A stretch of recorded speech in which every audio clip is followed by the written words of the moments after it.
I'll tell you what happened. So Bo Nickal, a 3-0 fighter heading into this fight, wrestling prospect who's been fast-tracked into MMA, shown fantastic ability to wrestle. It's a question of how does he translate it into the rest of the mixed martial arts game.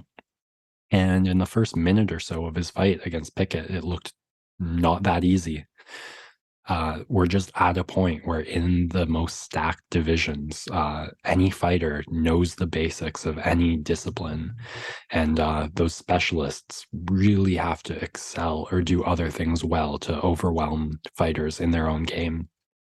And Nickal wasn't able to do that in the first minute. Pickett was able to use some distance management to counter the weight, to keep his hips spread, do all the things you do to prevent a takedown. And that's when he got kneed in the nuts. It's pretty freaking obvious. Excuse my language. It's pretty fucking obvious when someone gets kneed in the nuts. The immediate hand over the groin, the pain on the face, the hunching. There's really no other physical reaction like it. The ref missed it.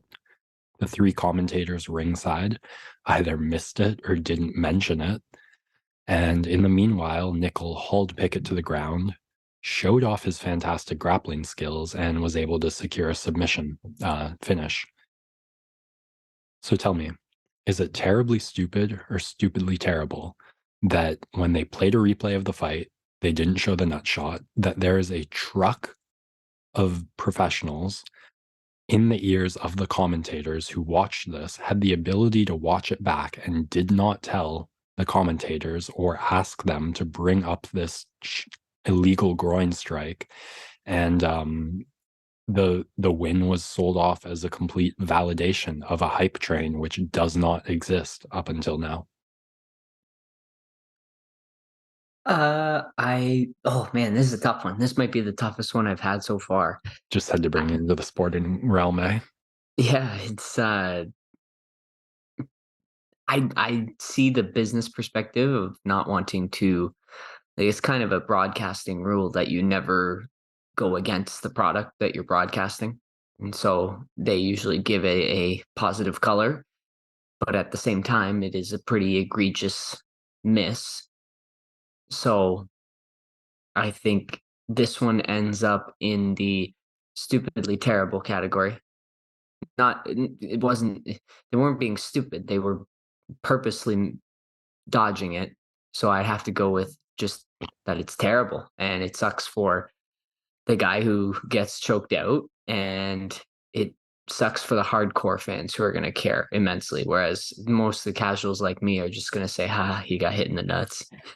Yeah, the manager of Pickett said he's going to attempt to overturn it, something which historically never works. I think this might be one of the most clear-cut arguments I've seen, so I'll be interested to see.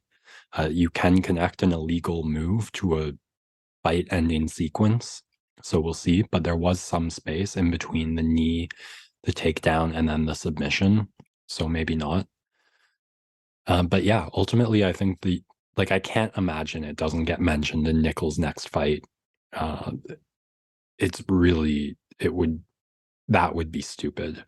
But ultimately, they hurt their own product if they oversell a prospect who's unable to get the fight to the ground without that kind of maneuver. Because from what I saw of Pickett, or excuse me, Nickal, the striking isn't there and the grappling isn't good enough to even sniff the top 15 right now.